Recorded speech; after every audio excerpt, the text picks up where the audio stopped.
Hello and welcome to MailAway. In this demonstration, I'm going to show you how to create an email campaign on MailAway by adding content to your custom designed email template. When you first log in, you'll see your dashboard page, so we want to create a campaign straight from here. So we will click Create a New Campaign. First, we enter the campaign details. This is going to be for your record, so it helps to have some kind of naming convention for easy reference in the future. I'm going to put the date on mine. And then the subject line. This is what the recipients are going to see, so make it relevant and engaging. Ideally, subject lines should be enticing and encouraging to recipients to make sure that they open the email.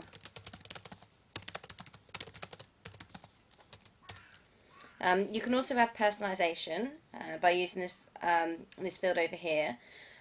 Something like someone's name within a subject line can encourage opens, but be warned, personalisation is only as good as your data. So if you haven't got anyone's first name, you need to either choose to not use personalisation or to have a good fallback option set up instead.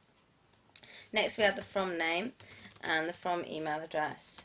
And then we'll choose next. You can choose a different reply to address if you want to. It isn't strictly necessary, but you might want to do this if you specifically want replies to go to a particular person or mailbox that is monitored more often for fast response. Next. So next we're going to choose the template, and I only have one loaded in here, so I'll just click on there and then choose next. Okay, so this next screen is where the magic happens. You'll see the template to the right hand side and the editing screen on the left. Any editable regions will have an edit button next to it, and any areas which we call repeatable layout options will have one of these editing bars also next to it, allowing you to edit, delete and add new items. And I'm going to talk you through how these little editing features work now.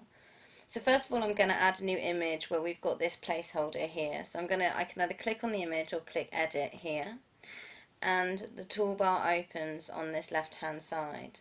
So I'm going to delete the holding image by clicking on the cog and removing image, and then choosing to browse for a new file.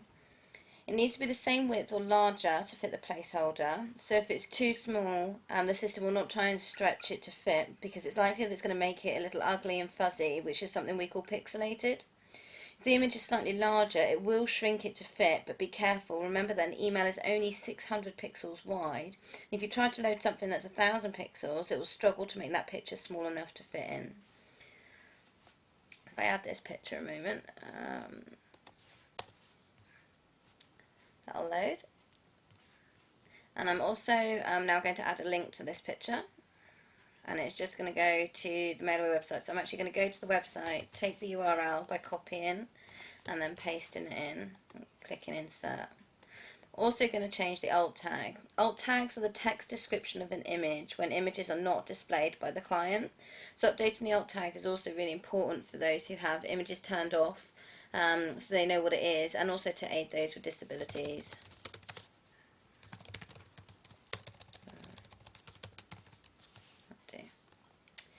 So that's my image done. Next is to add some articles. So I'm going to put in 3 articles here, which are just some bits of best practice news for the email from MailAway. You can see over here that we have the options to add more articles. So I'm going to do this now.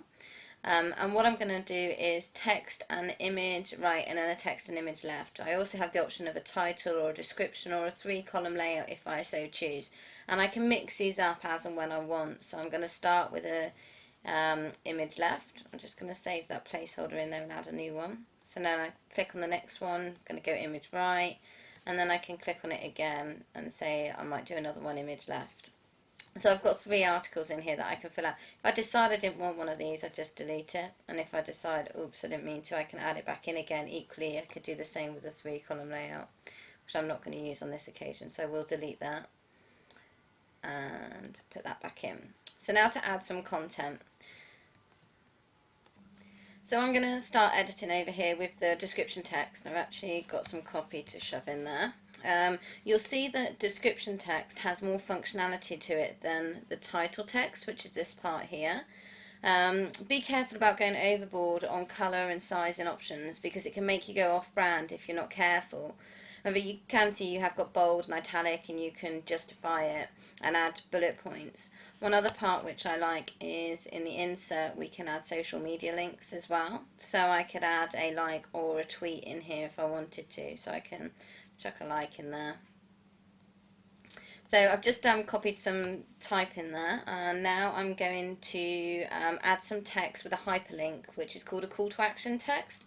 A call to action is the bit that you want the recipient to do after reading. It could simply be read more or buy now, but we like to make them a little more interesting if we can. Spam filters don't really like click here, so we try to avoid this. So I'm going to add my call to action text in, which I've got over here with the link. And then I'll just take that link, and now I'm going to hyperlink this text to make it so as people can click straight through to that page. So we'll go insert link, paste it in, insert, and you can see now that over here it comes up as blue, which shows that it's a link within this template. Your template will be branded to fit however you want your hyperlinks to look. So I'm just going to add the title in. Back to a WordPad. And now I'm going to add an image exactly the same way as I added the previous image, by clicking on the cog, removing that image, clicking again, and finding the one that I want, which is this one. And again, I'm going to add some alt text. And I'm going to save the changes on that one. So that's one article already added. I'm going to scroll up and add another one just to show you again. So I'm going to start again with the description text. And this one's going to be all about how things look different in different browsers. So I'm throwing that in. And then my call to action. I've made it easy for myself here because I've got it all written up already. It might take you a little bit longer because you might want to write as you go, but I've just written mine up in Word first and then put it in. You can work however you want to, it's up to you. I'll put another social link in there now, which this time I'm going to do a tweet. And then another space. I might put a... You can see it's easy to edit. What I might do just to show you is also bold in, or to take it off, or italics to take it off, and here's the colour change or the size change as well. And the title for this one is going to be, why doesn't mine look like yours? Again, if I click on this cog here, I can make that a link too, so I can go back here and get the link again. Come back in here, click on the cog, make the text a link, add it in. And then I'm just going to add my image. Click on the cog, remove image, click again, add it in, which was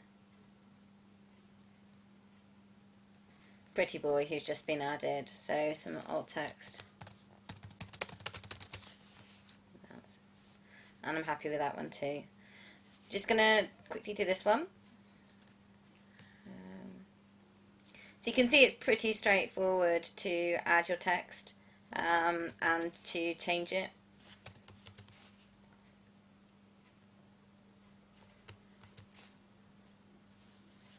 And to play around with the text and the format of your email as well. Just add that link in there. Oh. So.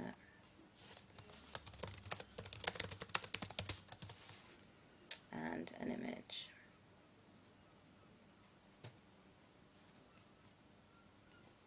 So now that's done, you can see that these little arrows have appeared. This means that we can move these areas around if we want, so I'm pretty happy with that. But if I decide, oh actually I like this article more than this one, all I do is click on this and drag it up there.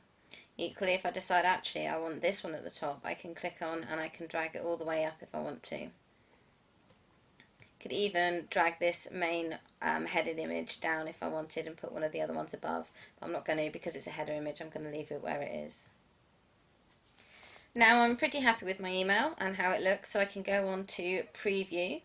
And if I'm happy with the preview, just by looking at this, it's going to show me what it looks like without all the bits of editing bits on it. Next, I can go on to define my recipients. So this is selecting who will actually receive the email, or I can go back to make more changes if I want to over here. I can also leave the program and go to a different page anytime, and the email will automatically be saved. So if I go back here and then I click create and send, it's already in here. Once you've created your campaign, you can also duplicate it if you choose to by clicking on this one here. And equally, you can resend a campaign at any time as well. So there's a lot of flexibility and functionality with the actual template editor that gives you complete control over your campaigns. The next part of making a campaign is the delivery, which is selecting the recipients and doing the testing. Please watch the next video to see how to do that. Thank you.